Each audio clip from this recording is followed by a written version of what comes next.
Hello, everyone, and a very warm welcome to Chinet, the Agentic Commerce podcast, where we explore how founders are building in an AI first world. I'm your host, Rachit Magan, and today's guest is Subhash Kalluri, founder of FreJun, a voice communication platform that helps sales, recruitment, support, and operation teams manage business calls more effectively. But what makes his story interesting is the way he's actually built his product and his company. FreJun is bootstrapped, remote, India rooted, and serves customer across the globe. No loud fundraising story which we're used to these days.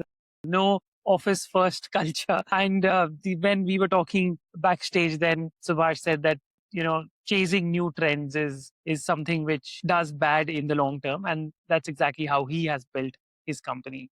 So a founder who stayed close to a real boring customer problem, as he says, and kept building. Subhash, a very warm welcome to China. Yeah, thank you, Rachit. Thank you for hosting me. I really appreciate this opportunity. It is my pleasure. So, Subhash, if you could give a small introduction, apart from what I tried to do justice, but would love to hear a bit from your side as well. Okay, so actually, I'll just give a very brief background. Mm-hmm. Before founding FreJun, I was working in US, and I thought, okay, maybe it's time for me to try something out. And Right, without a plan or anything, I just resigned one fine day and moved back to India. And so I thought, like any over positive and over enthusiastic first time entrepreneur, I was really optimistic that it's going to work out. right, Yeah, it was the first couple of years were really tough. I tried to build couple of products, and I'll be honest, I failed. And then I started building, a different product called minutes of basically the whatever now we have, which is very prominent, like fireflies and everything. So we built a similar product to that just before the COVID. And unfortunately, there's a huge demand for the product, but the biggest challenge was we did not have AI this advanced back in 2019. We are talking right, like 6 years back. So the 6 or 7 years back. Back then, models were very primitive, and there's a lot of mistakes in the transcription. right, And so we know the problem, and we built the first version of the product. I met a couple of VCs in Bangalore to raise fund, and the biggest challenge was, from their point of view, they're right.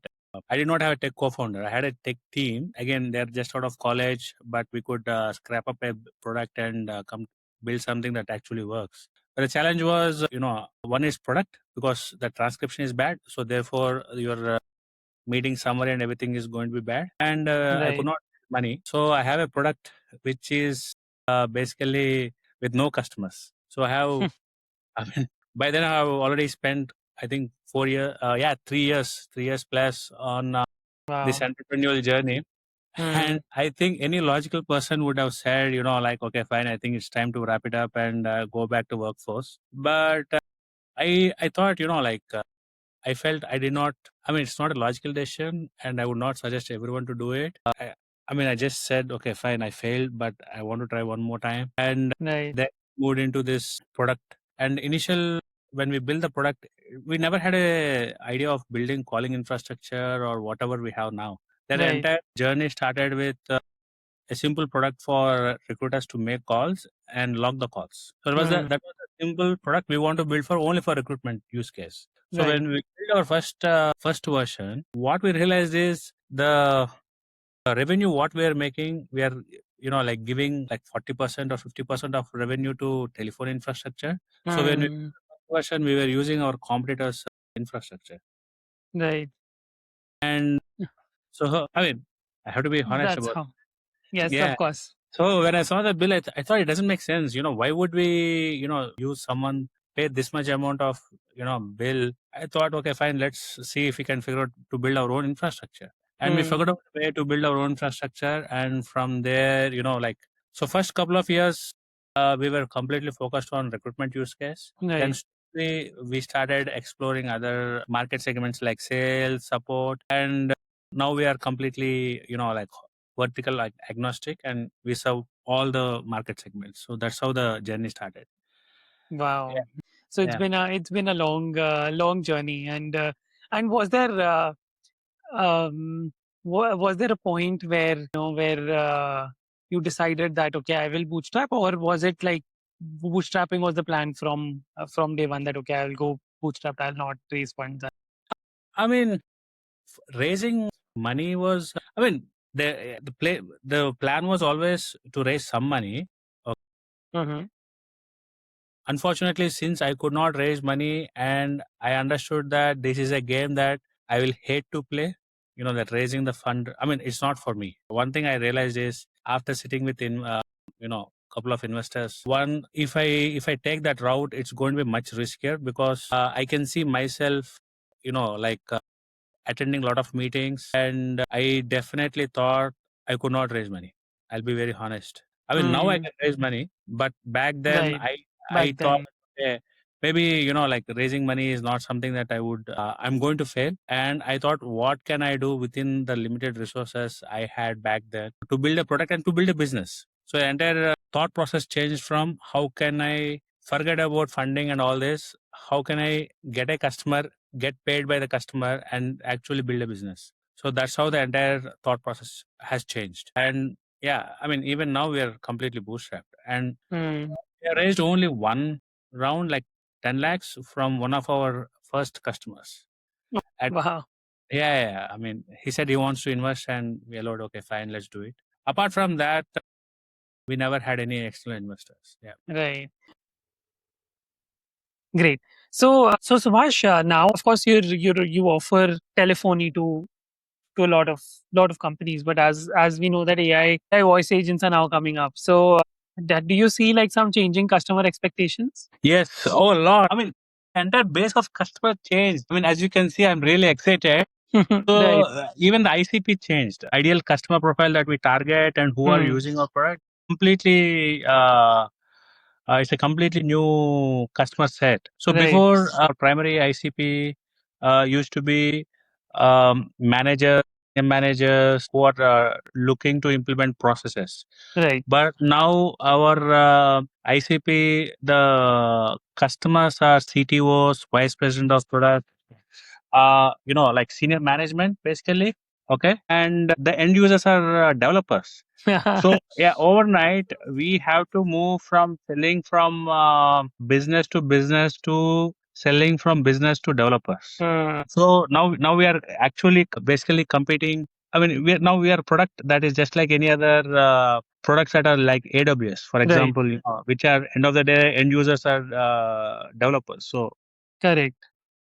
I mean, both are different market sets. I mean, different customer uh, ideal customer profile.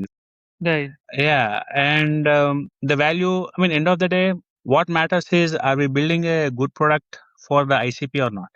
Hmm. So the product is different, and what matters to the ideal customer profile also is totally different. Hmm. But end of the day, the product has to resonate with the market that we are building for. Right. Right. Right. Yeah. And what does Teller do in that? Like where how does Teller fit in? So what we fit in is simply we are the carriers of the voice agents.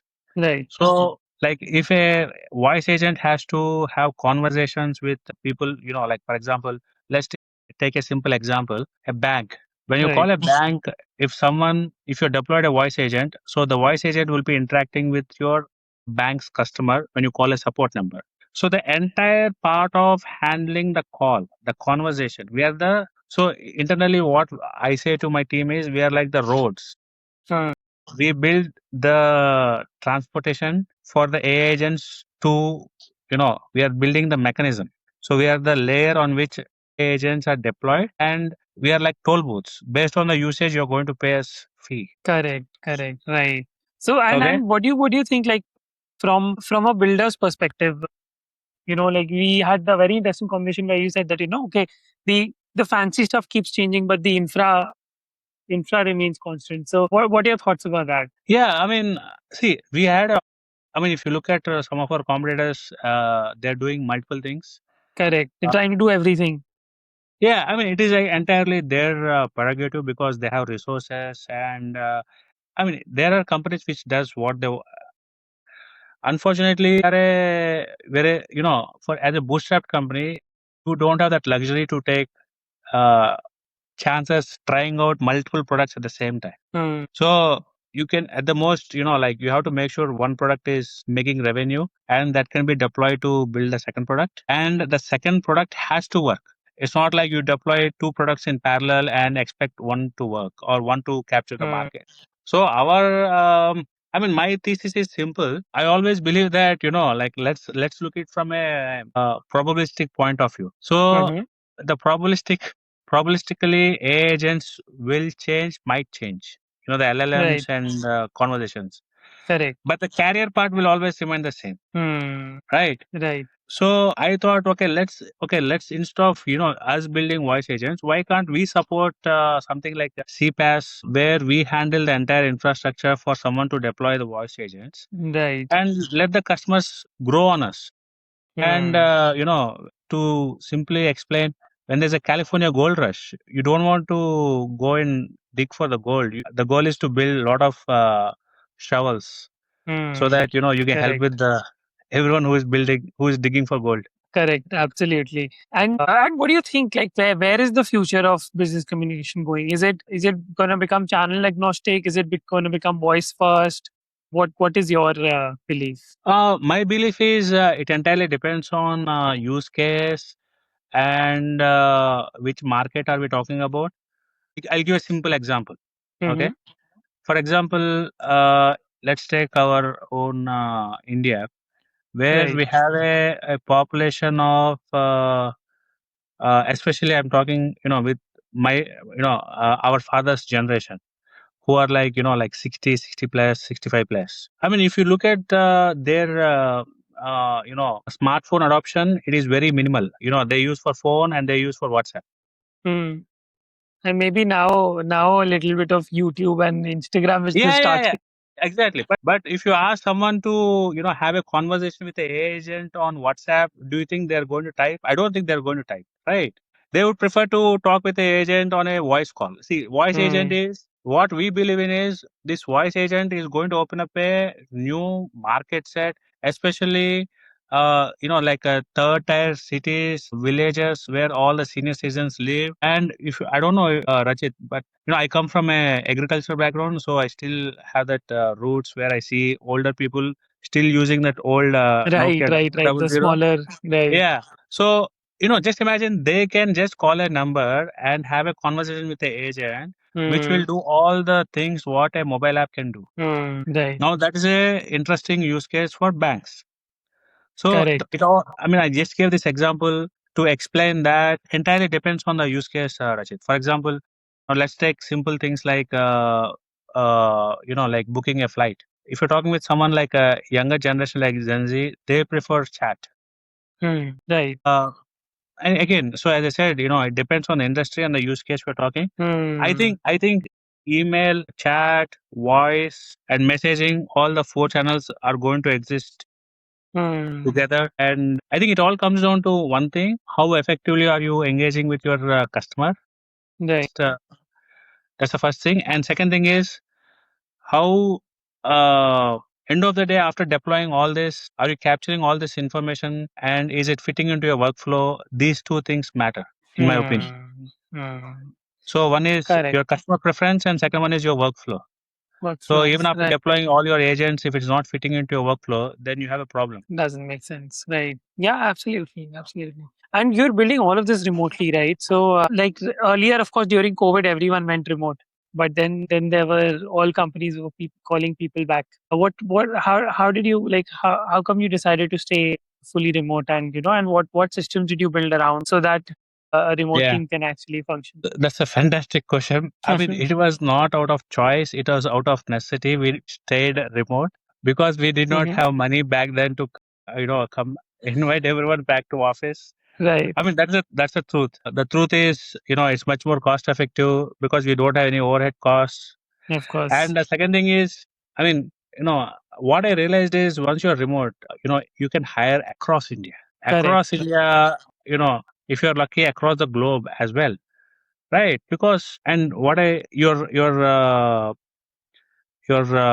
application size or application pool increases multiple fold.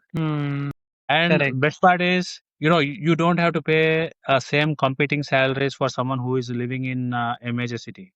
Now, let's say for a Correct. role, if I hire someone in Bombay, I mean, I have to shell out at least 30 to 40% more for filling Correct. that role, Mm. right? So, from a cost point of view, remote is all, when you're remote, it's much easier, but it comes with own drawbacks. Mm. What I've realized is not everyone is suitable for remote. So, there are certain personality traits that are very required to be effective in remote Mm. working conditions. So we look for those when we are hiring. Not everyone is suitable for remote. I mean, everyone applies thinking that okay, it's a remote job, but we are very careful in our selection. Mm. And second thing is we write down everything. I mean, our entire company runs on Notion, literally. Mm. So whenever we have a call, we take down the notes. I mean, automatic notes, and it's logged automatically in Notion. We track it, everything. So the best way to describe how we work is asynchronous. Mm. So if you're a company that is operating with offices, you're mostly in synchronous, but Right. we operate asynchronous. Another good thing is the founding team is still with FreJun, Mm. and since we have this good understanding, who other person is, we understand there's a personal rapport, so that makes us easy to work efficiently. Correct. But if you ask me if I build another company, would I go remote? I mean, I'm not sure. Mm. It has its own, every system has its own drawbacks and Correct. strengths. Correct. Yes. The only question is you have to identify uh, what are the drawbacks and build, some kind of guardrails for the Mm. drawbacks not to impact the efficiency of the company or Correct. the setup.